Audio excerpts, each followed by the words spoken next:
So the blog started in 2005, and the blog is really a love letter to our son. So we wanted to document our adventures, their childhood memories. So after 10 years, when my son is already like 10, 11 years old, I was asking them to read the blog, but nobody's reading the blog. So I started doing a video, and all of them started watching the video. So last year, we started our video blog or our video channel to share our food and travel adventures with the kids. And it gave us a chance to go back to our favorite destinations, to feature what's the best, what's the latest in those destinations.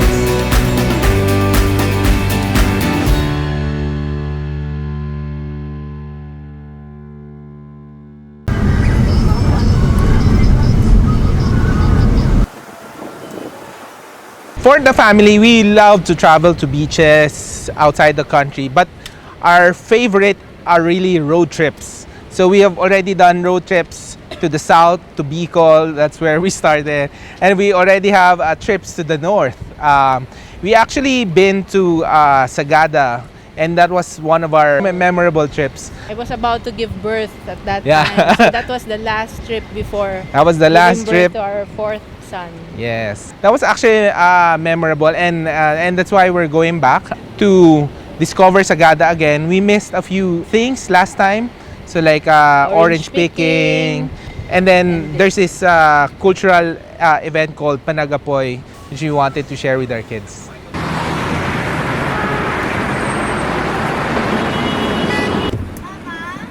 During this trip, we're taking a different route to Sagada because the Baguio-Sagada Bridge was destroyed during the typhoon. So this is the first time we're passing through this route. The trip itself for us, the road trip itself, is really fun for us. So, we have all our gears prepared. We have all the gadgets. The kids love the road trips.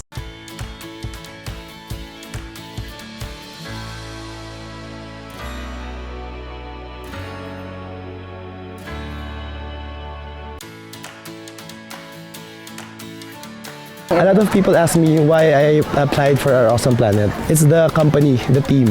Hi, I'm Abby. And I'm Nico. And we're from the blog Our Awesome Planet. So I'm the writer, photographer / blogger. And I'm the videographer / drone pilot / underwater diver. Starts with planning, logistics, researching on the top best restaurants, where to go. But at the same time, when we reach the area, we ask the locals for their opinions. It's gonna be a long 15-hour trip to Sagada. We'll be using the Explorer for a long, comfortable ride. And let's go. Yes.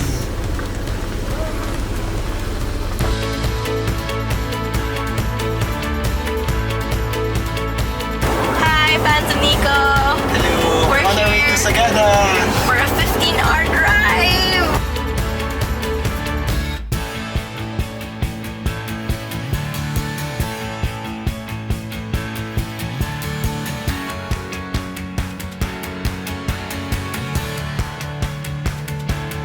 It's 5:20 a.m. in the morning, and we've been traveling for how long na? 7 hours. And we're not even halfway there.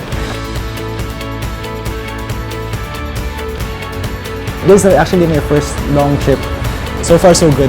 Kami yung adventure team.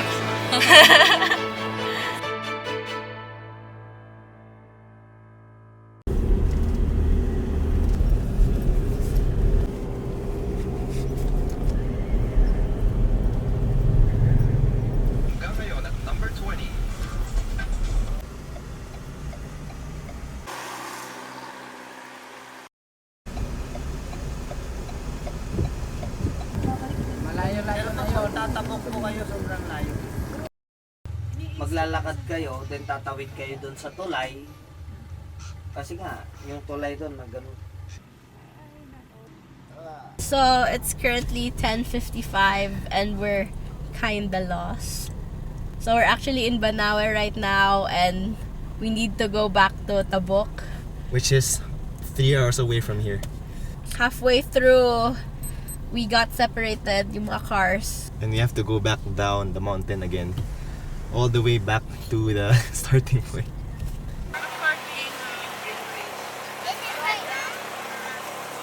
Oh no, Abby and Nico took the longer route, and now they'll be, in my calculation, about 6 hours behind. They probably have to stay overnight in Tabuk, and then maybe just proceed tomorrow morning. But we have to go straight to Sagada now before it gets dark.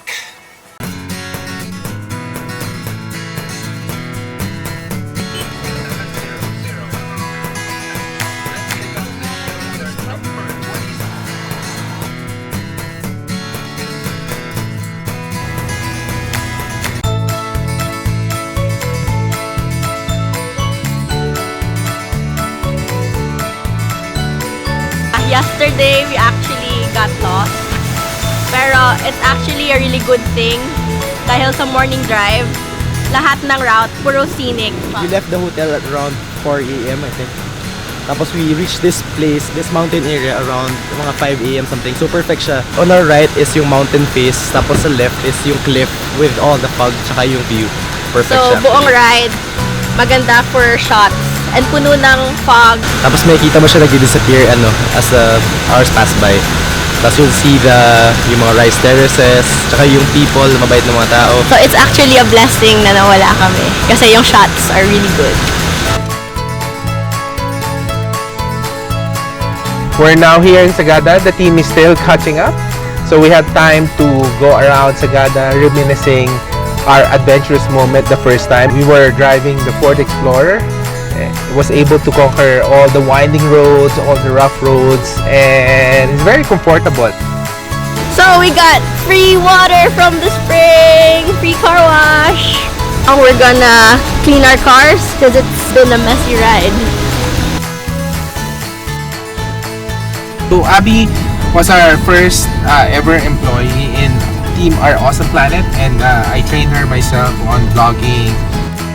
And Nico, on the other hand, he's our expert drone pilot, GoPro underwater videographer, and overall videographer. And he's an adventure guy and a reservist in the Singapore Army.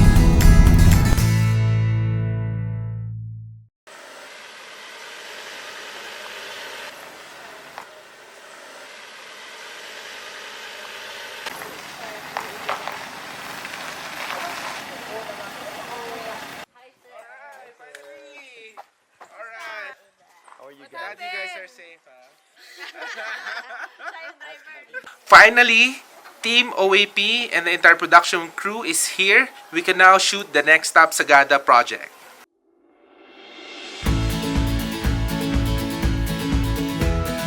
One of the best thing about Sagada is the sunrise. So we're going to this place called Marlboro, and it's up this hill, and we have to switch to Everest because it's getting a rougher terrain over here.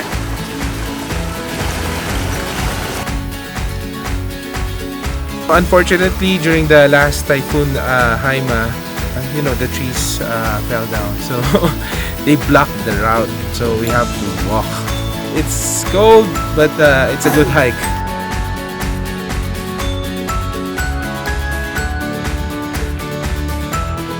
After 2 days on the road, we're finally here. We're here on top of Marlboro, which is one of the best sunrise viewpoint here in Sagada. It's a bit foggy, but as soon as the fog clears out, we should be able to see the view. It's also known as Marlboro Mountain before because there used to be a lot of wild horses running around. And sometimes for us, it's really not about the destination, but it's the journey through the destination. And we were able to bring Ada and Joshua, my wife, hiking early in the morning. We just finished going to Marlboro, and we're going to Lumyang and traversing it to the cave connection to the other end in Sumaging Cave. Yeah, I think the hill descent control was really designed for Sagada terrain like this.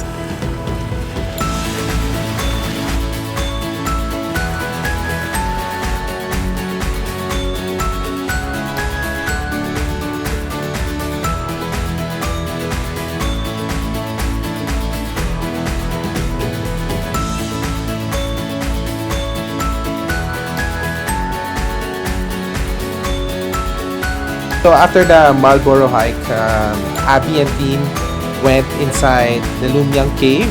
I just got a confirmation from them. They survived. They said it's easy. Hungry. So we just came from our 4-hour spelunking challenge. So at first we were quite hesitant to do the spelunking activity because we heard from our tour guides that it's really hard. But once we were there, we had no regrets. It was really fun, full of activities like rappelling, going into very tight spaces. We even had there was even a part where we were submerged in cold water and we had to walk all the way to the other side. The food in Sagada is really all about the local ingredients because the food in the mountain provinces are really simple. They have this smoked meat called etag. We're eating now in a pizza place. They are originally from Bontoc and they just established a restaurant here. They're really known for pizzas with local ingredients.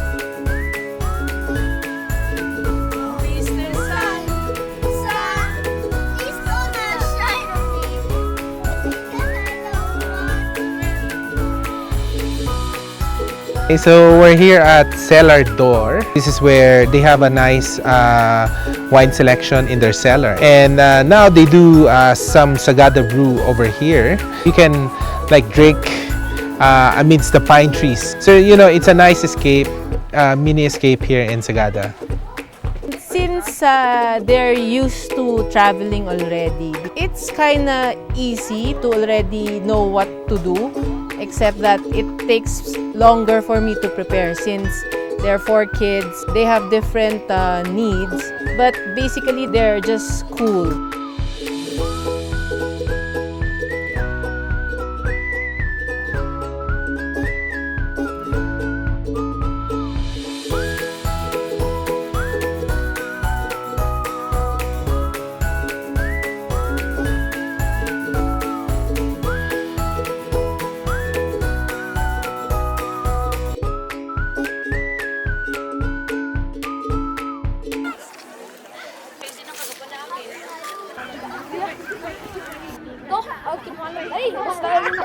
November 1, All Saints Day. Pero they call it here Panag-Apoyan.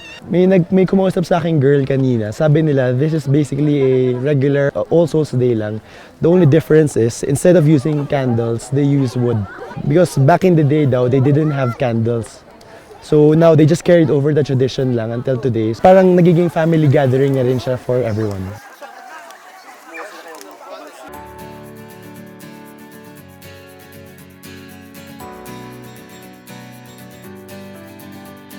This trip is really to discover the best of Sagada in 2016.